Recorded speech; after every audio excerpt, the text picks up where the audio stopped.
Welcome to an episode of 1 Million Run Stories, and on today's episode we are featuring Jeffrey Okwacha, a Kenya Sevens player and a Homeboyz rugby player here at Kabeberi. So Jeff, tupeleke, how has been your insight outside Kenya Sevens for the past few months? Well, I was out and down for injury with my ankle. I had a surgery done on my ankle, an arthroscopy.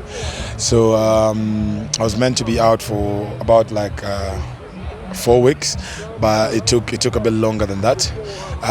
And in the process of all that, I got other commitments outside rugby that I've been doing. Yes. So it has been actually occupying most of my time.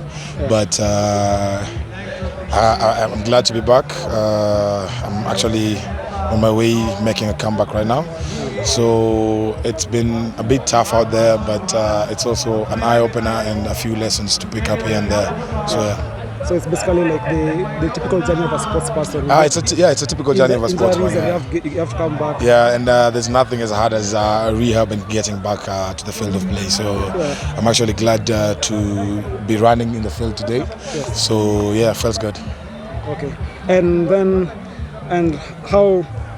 what are your prospects in Sevens going into the World Cup for Kenya Sevens and as a player? Well, as a player, I would say there's still a lot that needs to be done, yes. Especially with the team. Yes.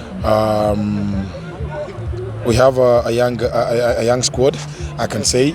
So we need to give them a bit more time because playing outside there is not pretty easy as everyone thinks. The intensity.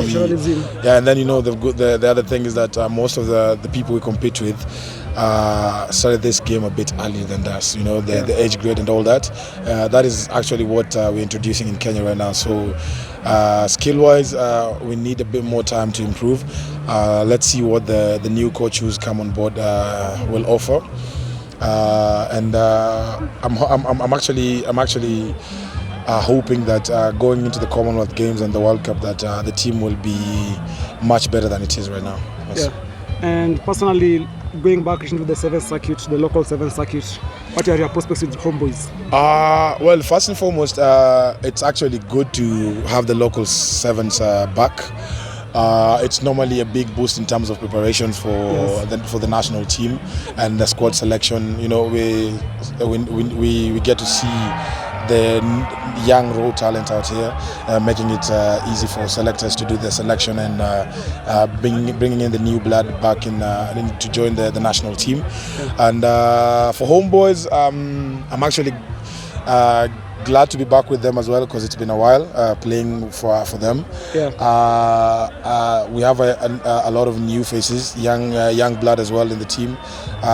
They're actually doing a great job with the S&C, Geoffrey Kimani. I see the team has been shaped up quite well. So I'm actually very optimistic that they're going to deliver whatever is required from them. Yeah, and personally, how does it feel to be back on the local circuit after, how long has it been? Almost 3 years, Almost 2.5 years? It's actually been two and a half or something. Yeah. It feels good to be back. Again, you see, having such tournaments also helps people like me who are coming from recovery to get back on their feet and to get their groove on and to get their momentum going before joining the national team and heading out to the World Series. So it's actually, personally, it feels so good to be back. It feels good to play with the home crowd because I didn't play the Safari 7. So specifically the home fans. Yeah, the home fans. So it feels like it's normally a big boost to play with the home fans. And I know there are a few people here and there who probably don't support Homeboyz, but there are those individuals who support you as a person, as an individual. As a player. Yeah, as a player. So it's a big boost for me personally. Yes. Yeah, and then as a player, going into the World Cup qualifiers for the Kenya Sevens, what are your prospects as an individual?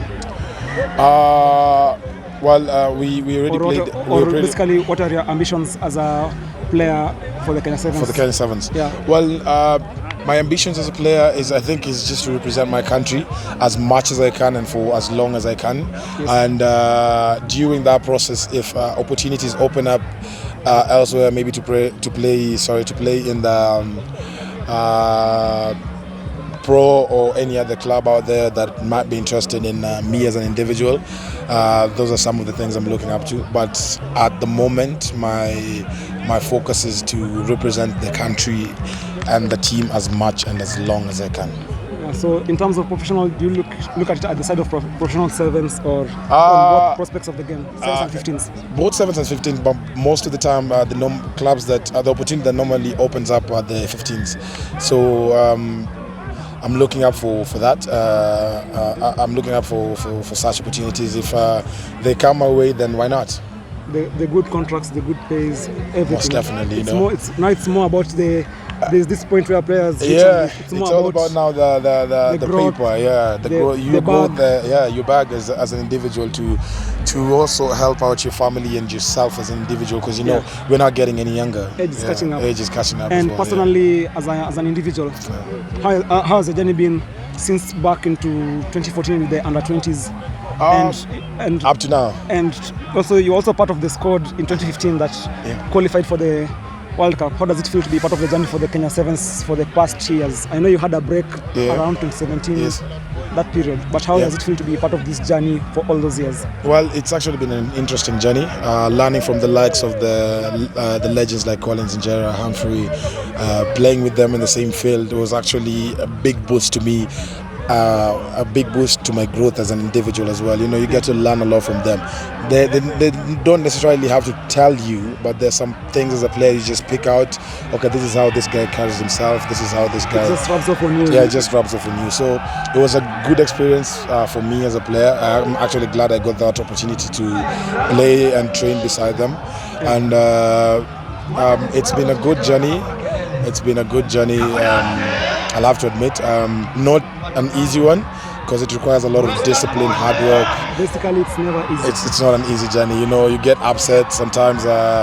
You think you're at your best, you're not. You get dropped, you get called back again in the team. So you have to take heart and just know that you tell yourself that I'll always bounce back up, no matter how tough it is. And then now, outside Kenya Sevens and outside the local Seven circuit, what's your take on the general Kenya rugby atmosphere at the moment? At the moment, I think we are lagging behind a little bit. We need to pick it up in terms of our growth as a nation in rugby. We need to support and promote the age grade programs in the country and introduce them in almost every single school, so that skill-wise, we don't start learning these things when we are at the club level or in the national team. Because now you see, I normally say that we are at a disadvantage because, you know, as a nation, we start our preps or we start learning the skills after high school or in high school, you know. So by the time you start playing this game, by the time you're hitting your peak, you're in your 30s or something like that. We need to have players joining the team as young as 17, you know, so that they start representing the nation early. By the time they're 25, 23, 24, they're well experienced to represent the country, and they're still young. Yeah, because even personally, as a huge fan for the Kenya Sevens and as a huge fan of the rugby culture in Kenya, personally, I would love if the rugby was introduced in primary schools. Yeah, it should. At class 4, class 3, like soccer. Yeah, the good thing is we have schools doing it right now. So I think it should be something that should be introduced in every single school. It will help us as a nation.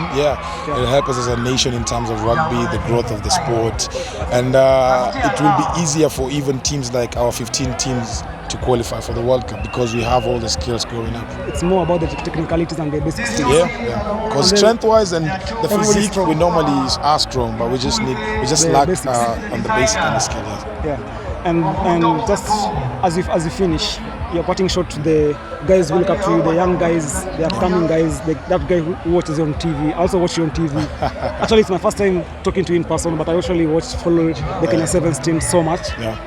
And what's your parting shot to those guys who look up to you? The young rugby players, those who are in high school, some of them are in primary right now. I'm saying if you have the dream, I normally say the dream is free, but the journey is not. So you have to make sure you work so hard. If you're in school, of course, education is key. focus on your education. But if you get time, start learning your basics, start learning your skills in terms of rugby at a young age. If you're in high school, keep doing the same. Get to watch a lot of games because it normally helps. You know, you get to learn this is what I need to do at this point. And then if you have people you talk to, mentors, I'm sure you talk to them a lot. And just know it requires discipline, hard work, and most importantly, put everything before God. And eventually, I'm pretty sure if you do that and train hard, opportunities will come, and you'll find yourself representing the nation. And finally, to the fans, the people like me. Fans now. Who are your biggest fans? Well, I really appreciate the support. It's actually major on some social media platforms and also in person. You know, there are players who, there are fans who actually inquire about your whereabouts, how you're doing in terms of your recovery and your rehab and all that. So I'm so grateful for the love and the support as well. It normally goes a long way. You know, sometimes you're down, but you remember you have to do this for yourself, and also at the back of your mind, you know that there are people who are watching me, there are fans who I need to make sure I do them proud as well, and the nation that I need to represent. Thank you so much for taking your time off your daily schedule today at the Capetown Sevens to be with us at 1 Stories. And we would like to cover your journey more. Yep. This was the beginning of our episode with the Kenya 7 guys and the rugby guys. Okay. But we'll be here to cover and document a whole story, document everything about the rugby players. Thank you so much. Cheers. You're welcome. And thank you for being with us.